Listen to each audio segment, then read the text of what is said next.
and today I'm going to be talking about Gemini season.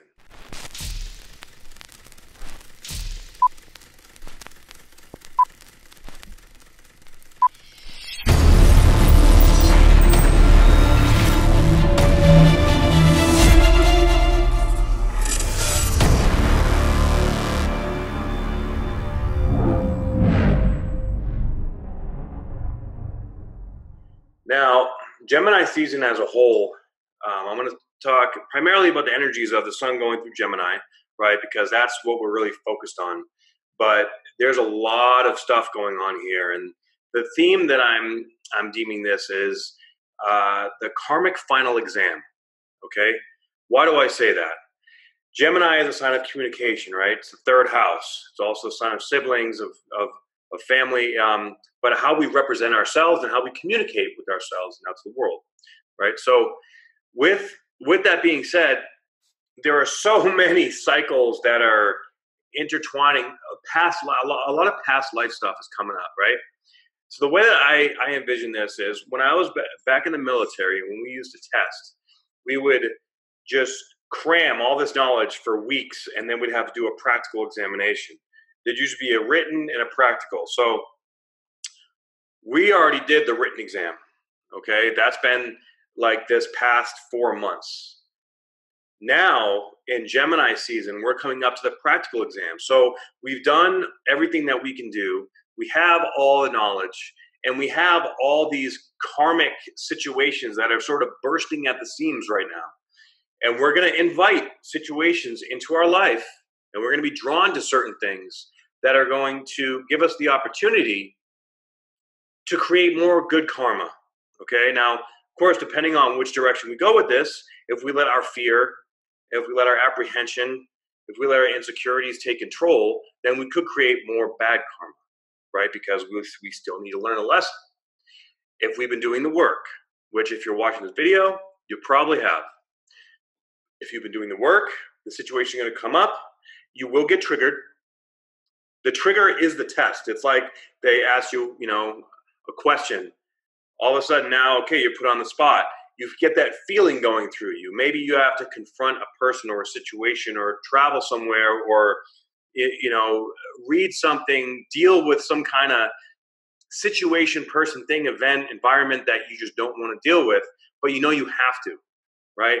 And because depending on how you handle that particular situation, depending on what decision you make and where the decision comes from, is going to determine how the next 6 months unfolds. Because coming into the end of June and July, that's when eclipse season starts again. Okay, so we're finishing up the South Node stuff, and we're coming into the North Node stuff. So this is a massive shift in our direction of energy. We've been focused with our energy on the past, of letting go, of dealing with karmic situations and learning the lessons and having those aha moments, these epiphanies. Now it's time to face that final situation, preferably and hopefully with love in your heart, no matter how difficult it's going to be. Just going to step into it. And when you have to step into it, it's like you have to let go of the outcome, because you don't know what the outcome is going to be, because the outcome is going to be our new world, our new existence. All right, so this is big. Of course, Cancer season, and with the North Node in there, Cancer is all about nurturing, self-love, the mother, the family environment, the nuclear family that we feel that we create within our own being. So right before that has to come the communication. How do we want to set that tone? Where do we want to go with this? Are we going to create peace and harmony? Or are we going to feed the chaos and destruction that's going on in this world? Because there's plenty of it. We have to detach from all this collective unconscious political crap, this economic crap, the TV, all this stuff going on with all these crazy laws being made and these political movements. And whistleblowers are coming out left, right. People are going up missing. The pharmaceutical industry is hacked into everything and just creating. They're trying to control the world. It's scary, but you know what? It ain't gonna happen. It ain't gonna happen because we're here. We're here to turn that shit around. Okay, so take this opportunity. We have to slow down, especially with Mars in Cancer now. Mars is in its weakest point in Cancer, because Mars wants to go, Cancer wants to slow down and chill. So that's where we have to be nice to ourselves. Okay, but that frustration, that irritation can come up, and we have to keep that shit in check. All right. So Gemini season is from May 21st to June 21st. And we have, of course, we have a June 3rd, we have a new moon in Gemini, and then June 17th, we have a full moon in Sagittarius. Now, these aspects that I'm going to talk about, these are the major players, in my opinion, throughout this month process. It's interesting that it's exactly a month. Normally it's like a day or two, longer or shorter. So let's see, May 22nd, which is coming up, we have Mercury conjunct the Sun. And that's going to be playing out for a while right now, too. I mean, sure, like everything's very cerebral right now, but it's also sesquiquadrate the South Node. Now, what that means is that's these things from like past life lessons that we've needed to learn and that are being forced upon us to deal with and face and figure out whether we're ready or not. It's coming up right now, and it can be really uncomfortable, especially with this Scorpio full moon coming up in 2 days from now.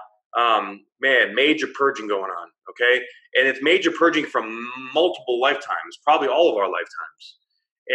But this is a good thing. We need to know this stuff to get to that next level. So, I know for me, for the last few days, I've been feeling super exhausted, super tired. And I just want to go to the gym and, work out this frustration. But my frustration is based in my need to try to be active. So I literally have to pull the reins in and be like, you know what, you have to force yourself to be lazy here for 2 hours. Lay down and relax. So I lay down, throw out some binaural beats, and then just try to stop thinking about trying to go, and just accept how I feel. I don't like it when I feel super drained and tired and shitty, right? I want to feel good all the time, but that's just simply not the case, especially if you're not sleeping well. And this energy, especially with all the solar, there's just so much going on. There's solar flashes and gamma radiation hitting us from the sun. Massive upgrades and massive cleansing and purging from the collective consciousness from multiple lifetimes. Okay, so in this time frame, we also have Uranus conjunct Venus, which is just absolutely massive in a positive way. There's a lot of really positive aspects to this, but this is going to really help us identify our truth. This is going to tell, and if we're lying to ourselves, it's going to be painful. So if you're feeling pain, it's because you're lying to yourself, and you're probably feeling that frustration really bad. So you need to take a step back, not try to figure it out, because you're not going to if you're in that mind state. You need to take a step back and allow yourself to receive the information. And then all of a sudden it's like, it's like this weight will just dissolve right off you. But you have to be able to find that place within you to slow down and trust. And that can be very difficult during times like these, right? But this is a huge blessing. It may not feel like a blessing. This is sort of like, this energy is like tower moment energy. Like tower moments in the next month are going to be common. But tower moments in a very good way. We also have Chiron square Mars, okay? Chiron, individual self. Mars is in a sign of I'm really feeling like a deep inner child wounding. All right, that's bumping heads. It's like you got to come out. We need to see it. We need to heal this. This is incredibly healing time. All right, so May 22nd, Jupiter is sesquiquadrate Uranus, while Venus is trine the South Node. Wow. So Venus, of course, retrograde, sesquiquadrate Uranus. This is from the 9th to the 2nd house. So our self-worth, our self-concept, our belief systems, okay, 9th house belief systems, expanding, where do we want to go with our self-worth? All right, sesquiquadrate, letting go of past life issues, problems, that we served our time for, or even bringing in past life gifts that will help strengthen our self-awareness. It will help strengthen our resolve and our self-confidence and our self-worth. So we have Jupiter that's going to sesquiquadrate Uranus. All right, that's going to really infuse us with this strength to go through this final exam that we need to go through, right?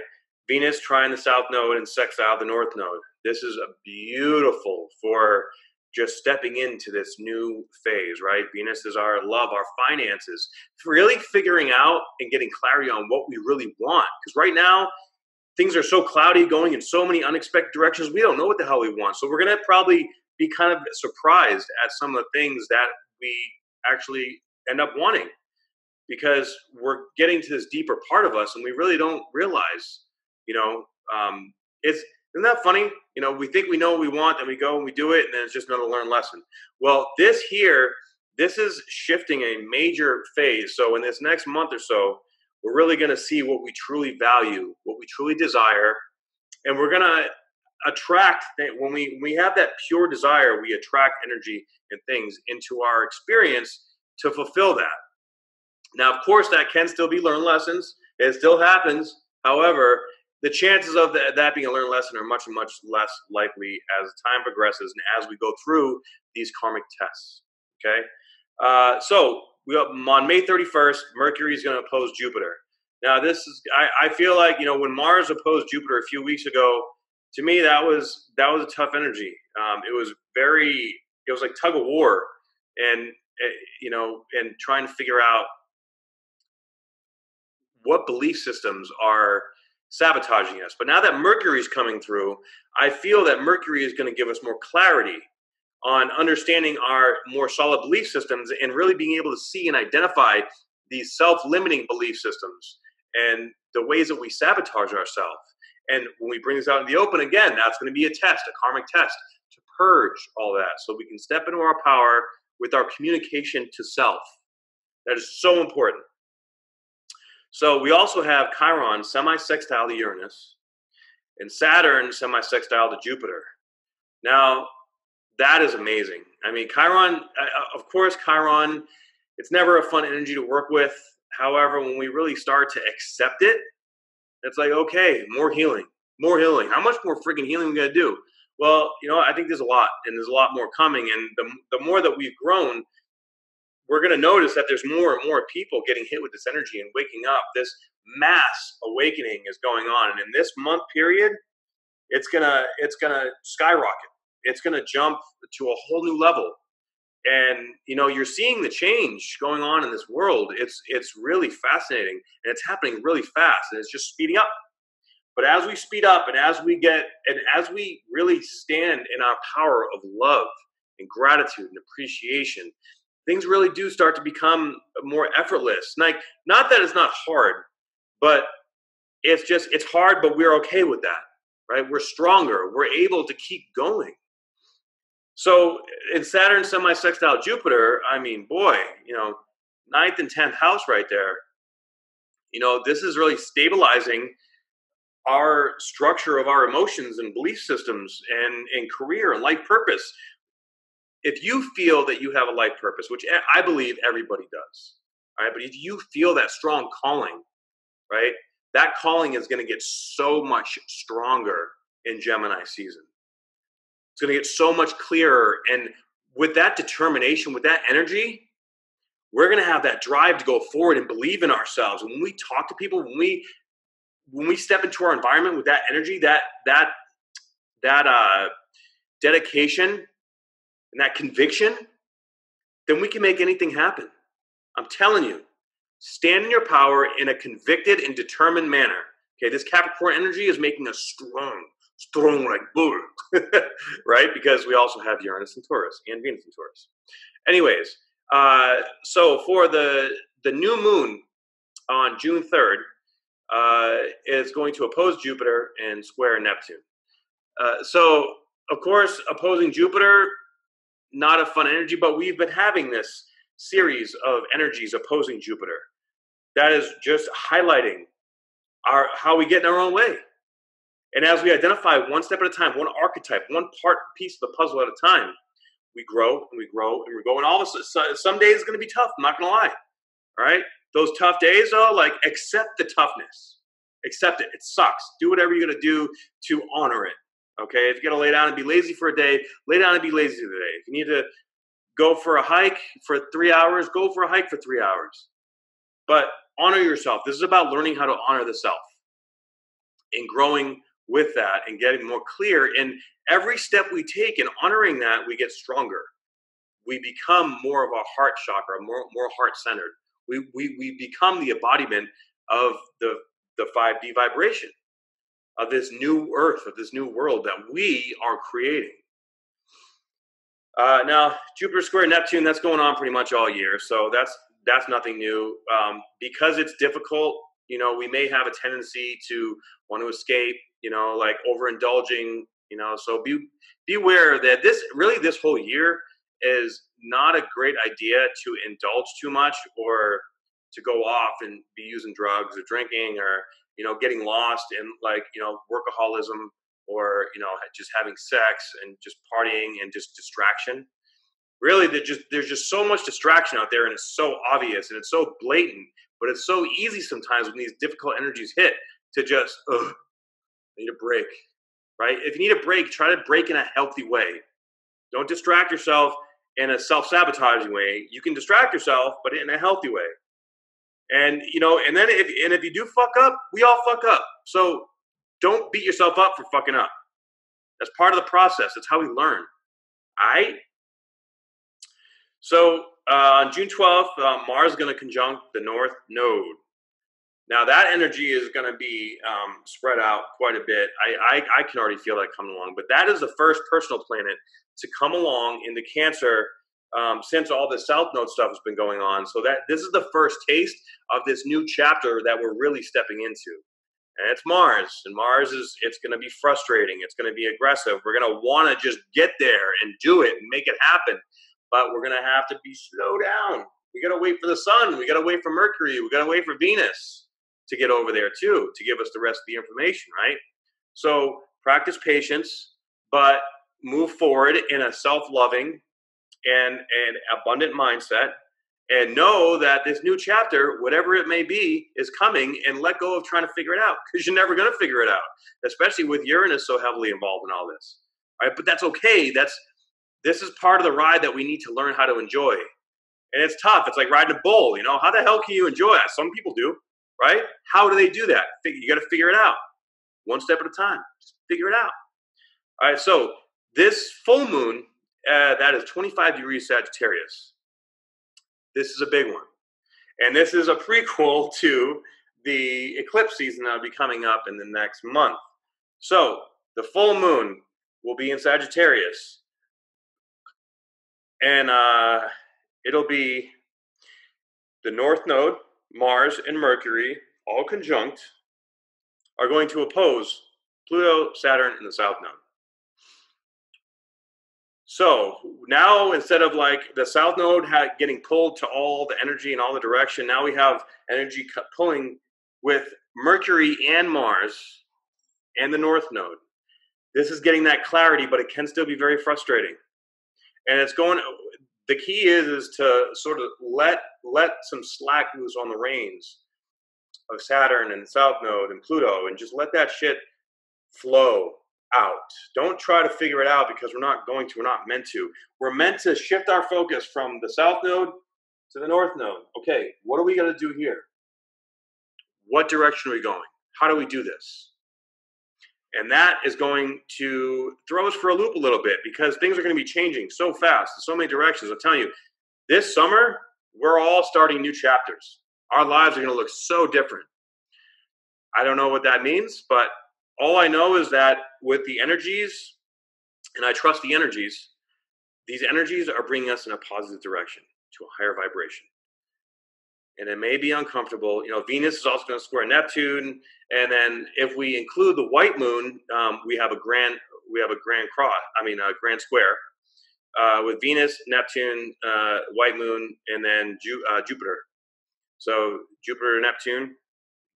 Jupiter's in the 9th house, Neptune's in the 12th. Then Neptune to Venus in the 2nd house, and then of course we have white moon there in Virgo in the 5th house. So with that energy, I mean, it's difficult energy if we feed the overindulgence, if we feed the distraction, if we feed the frustration. So this is going to be really important, because all this is really important, okay? But especially during a full moon with all this energy going on, pulling us in all these different directions. It's so important to stay centered. Because if we don't stay centered, it's like we need to be in the center of the tornado. That's where the stillness is, right? But if we let ourselves wobble and go outside that center, we're going to get pulled out, and it's going to be a mess. Now, don't worry if that happens, because eventually you're going to come back and you're going to make it through. We just want to practice, this work. It never ends. If anything, it just gets more diligent. We need to be more diligent about it. So we need to just stay present, stay grounded, stay stabilized in our own emotions, and move forward one step at a time. That's all we can do right now. Everything is one step at a time. That's what Uranus is teaching us. Uranus has walked off this plank, so to speak, but we're still walking on air. We don't know how. We don't know what the next step's going to bring, what's going to happen. It requires faith and trust. I hope that this enlightens you to and helps prepare you for the month to come. And if you have any feedback or information, please feel free to comment, like, share, and subscribe. And if you would like to be a reading from me, you can go to trinityfitnessastrology.com.